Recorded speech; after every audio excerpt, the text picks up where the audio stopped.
Una nueva semana que en lo financiero apunta sobre todo ya a pensar en lo que va a suceder en el último bimestre del año, que suele ser complicado porque hay mucho déficit por parte del Tesoro que debe ser cubierto y al mismo tiempo hay presión sobre las reservas, hay vencimientos en materia de deuda y bueno, hay aparte demanda de dólares vía la utilización o el mecanismo de dólar ahorro, por lo tanto hay presión sobre las reservas y por otra parte también presión sobre el Banco Central por el lado de pesos, ¿no? Y uno se pregunta qué va a pasar de cara al último bimestre y ya pensando en las turbulencias que suele haber a fin de año. Vamos a hablar un poquito más de esto con Aldo Abraham. Aldo, ¿cómo estás? Buenas tardes, un gusto. Muy bien, buenas tardes. Fundación Libertad y Progreso, ¿no? Siempre ahí estoy dudando el nombre, pero es Libertad y Progreso. Sí, Libertad y Progreso. Perfecto, Aldo, gracias. Dígame. Aldo, el domingo habló Alejandro Banoli, presidente del Banco Central, dio su primer reportaje, en este caso a Página 12, dijo algunas cuestiones, no sé si lo pudiste repasar, pero fundamentalmente habló de usar las reservas, dijo para eso están, para ser utilizadas, y al mismo tiempo se comprometió a no devaluar. Y yo pregunto, ¿es compatible defender las reservas o, digamos, utilizar reservas para pago de deuda y para otras cuestiones y al mismo tiempo comprometerse a no devaluar? ¿Se pueden conseguir las dos cosas? No, fundamentalmente porque si bien el gobierno piensa que este tipo de cambio de alrededor de 8,50 es un tipo de cambio de convergencia o equilibrio, creo yo que la realidad les está mostrando que no lo es. Incluso no lo era al momento en el cual fue realizado el salto del tipo de cambio a principios de año, porque a pesar de que posteriormente tuvimos una lluvia de dólares porque se liquidaba la cosecha, aún así hubo que restringir fuertemente las importaciones para permitirle al Banco Central poder adquirir divisas. Si hubiera sido, como dijeron en aquel momento, que es el tipo de cambio de convergencia, eso no hubiera sido necesario y se hubiera podido comprar reservas tranquilamente, habilitando a todos los que querían importar bienes del exterior a comprar divisas también. Imagínate, luego de todo lo que han subido los precios, fruto de la fuerte depreciación del peso que ha generado el gobierno durante todo lo que va del año para poder cobrarnos impuesto inflacionario que luego el Banco Central transfiere al gobierno para que gaste de más. Entonces, si en aquel momento no era un tipo de cambio de convergencia, hoy tampoco lo es, y ni hablar cuando lleguemos a finales de año y el gobierno haya demandado otros 110.000 o 120.000 millones de pesos más para financiar el despliegue de gasto que vamos a tener de aquí a finales de año, más lo que demanden las provincias tratando de aliviar un diciembre que luce conflictivo, ¿no? Si uno lo compara con el diciembre del año pasado. Aldo, ¿y qué imaginás como dinámica del mercado financiero y cambiario? ¿Qué te parece que va a suceder con variables sensibles como es el blue, como es el nivel de reservas, como es el dólar ahorro, eventualmente la marcha de la inflación? ¿Te parece que va a ser una transición ordenada hasta marzo, abril del año que viene o crees que las variables se pueden desacomodar más? Lo que yo veo es un Banco Central que sí, se va a resistir seguramente a actualizar o subir el tipo de cambio oficial, pero que va a recibir fuertes demandas por parte del gobierno para que lo financie. Eso lo que va a determinar es que el atraso cambiario se va a volver cada vez más grande. A principios del año que viene, cuando toda esa montaña de pesos que se van a emitir durante esta última parte del 2014 llegue al sistema financiero, al mercado, seguramente las presiones cambiarias van a ser fenomenales, mucho mayores, espero yo, que lo que fueron a principios del año pasado. En aquel momento implicó una pérdida de reservas también fenomenal, esta vez va a ser también mucho más grande aún.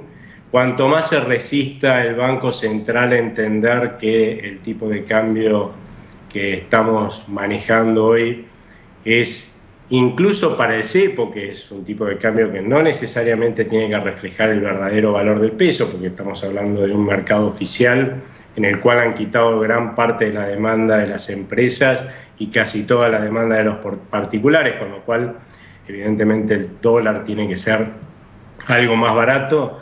Si no se dan cuenta que en ese mercado ese dólar está retrasado y fuertemente retrasado, cuanto más se demoren en actualizarlo, mayor va a ser la pérdida de reservas y eso va a hacer que el tipo de cambio de convergencia, como lo llaman ellos, tenga que ser cada vez más alto, y la verdad es que no es una buena noticia eso. Yo preveo tensiones cambiarias fuertes, un vértigo cambiario mucho más fuerte que el que vivimos a principios del 2014, y a partir de ahí, Dios quiera que no se sume una decisión equivocada del gobierno de no arreglar con los holdouts, porque esto va a ser la montaña rusa. Y no podría suceder, digo, hay dos escenarios, ¿no? Que se acuerde o que no se acuerde con los holdouts. Sin acuerdo con holdouts van a faltar los dólares claramente, como ya faltan hoy. Pero suponete que no hay acuerdo con holdouts y que empieza a actuar positivamente, bueno, la expectativa de un cambio de gobierno cuando, bueno, ya avancemos marzo, abril y se vaya sabiendo quiénes son los principales candidatos y se vaya también viendo que se viene un cambio de ciclo político. ¿Esto no podría atenuar todas estas presiones de las que mencionaste recién? No, yo creo que en materia de disponibilidad de dólares, para el Banco Central todo tiempo pasado fue mejor. O sea, hacia adelante la escasez de dólares cada vez va a ser mayor hasta que salgamos del cepo. Acá creo que la mayoría de la gente que está evaluando alguna mejora está olvidándose de qué significa el cepo. El cepo simplemente es un mecanismo que ha instrumentado el gobierno para no reconocer el verdadero valor del peso en el dólar que se entra por el mercado oficial. Eso no solamente está ahogando a más no poder a todo el sector productor de bienes, y es en definitiva el motivo por el cual la Argentina entró en recesión a finales del año 2013, sino que también implica una barrera infranqueable, un portón cerrado para toda posibilidad de ingreso de inversiones grandes que tienen que entrar por el tipo de cambio oficial. En realidad, lo poco que está entrando de divisas del exterior entra más que nada por el contado con liqui hoy en día, pero no es un mercado lo suficientemente grande como para permitir el ingreso fuerte de capitales. Así que mientras uno tenga que dejarle al Banco Central para hacer una inversión importante en la Argentina un tercio o mucho más del valor del dólar que está ingresando, difícilmente haya una inversión en la Argentina, por más que hay inversiones muy atractivas hoy, que sea lo suficientemente interesante como para justificarlo. Creo que lamentablemente hasta que no saquemos el cepo no se va a abrir esta tranquera que está imposibilitando el ingreso de inversiones en cantidades que puedan mover una economía. Aldo, un par de preguntas finales. ¿El dólar ahorro se va a mantener en tu criterio o finalmente el gobierno también va a tener que ceder en este sentido? Yo creo que desde un punto de vista político el gobierno va a tratar de sostener el dólar ahorro lo más que pueda, porque fue una forma de decirle al mundo y a los argentinos que no existe el cepo, cuando todo el mundo sabe que existe el cepo. Pero bueno, desde un punto de vista político del relato, a ellos les sirve dar marcha atrás en ese sentido, es dar marcha atrás en esto que ellos llaman relato, y además reconocer que realmente la situación de escasez de dólares es muy preocupante.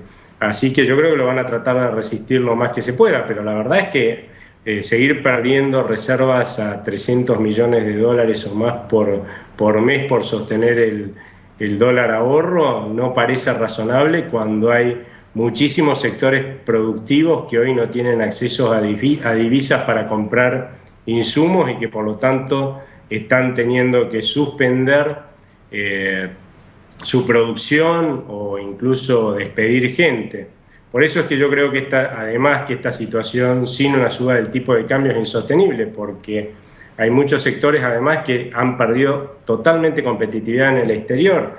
Gran parte de la caída de las las exportaciones que estamos esperando no tiene que ver con la caída del valor de la soja en el exterior, sino con el hecho de que tenemos un sector exportador absolutamente asfixiado por el cepo. Yo la verdad es que veo muy difícil que no terminemos un primer trimestre del año que viene con un dólar oficial de entre 12 y 13 pesos. ¿Cómo? A ver, espere, esto dicho a la ligera parece fácil, pero no lo es tanto. Hoy tenemos un dólar de 8.50, ese es el cierre de hoy. ¿Lo estás viendo para el primer trimestre del año que viene en más de 12? Yo creo que por lo menos tiene que estar en niveles de 12 hacia finales del primer trimestre. Y acá... O sea, perdón, es un aumento del 50%, ¿no? Sí, va a ser duro el primer trimestre del año que viene. Bueno. Cuanto más, porque acá, ¿a dónde tiene que ir el dólar? Es un hecho.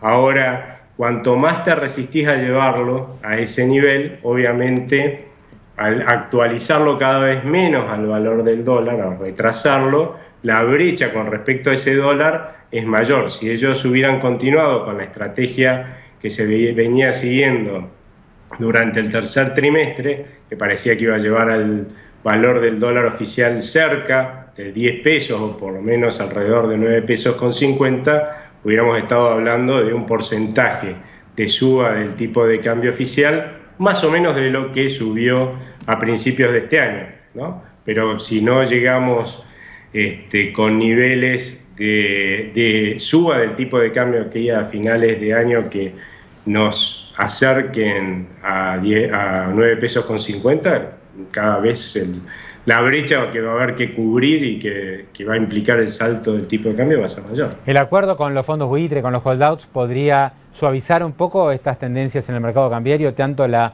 posible suba del blue como digamos, la salida de dólares, la pérdida de reservas, como también la necesidad de ajustar el dólar oficial? A mí me parece que 12 pesos a finales del primer trimestre es piso, con lo cual me preocuparía si no hay acuerdo con los holdouts, porque seguramente el dólar en el cual van a poder sostener las reservas y no entrar en una sangría tiene que ser mucho mayor. Incluso me preocuparía mucho porque veo un nivel de actividad que este año ya se va a estar cayendo alrededor de 2,5 puntos el PBI, y si no tenemos un arreglo con los holdouts, yo creo que la caída del PBI el año que viene va a ser de más de 6 puntos porcentuales del PBI. O sea, va a ser muy duro el año 2015 en la previsión de tener que aguantar hasta un futuro gobierno para salir de esta situación de cesación de pago selectiva, que recuerdo que a la medida que no se están pudiendo pagar más bonos, cada vez es menos selectiva, ¿no? Queda grabado esto, Aldo, ¿eh? Vamos a dejarlo grabado, queda en el espacio, en la nube, como se dice ahora. En marzo vamos a ver este tape y hablamos de vuelta, ¿te parece? Hablemos antes, de todas formas, si querés. Bueno, gracias, un abrazo. Un abrazo, chao. Entérate antes. Baja la aplicación de Infobae.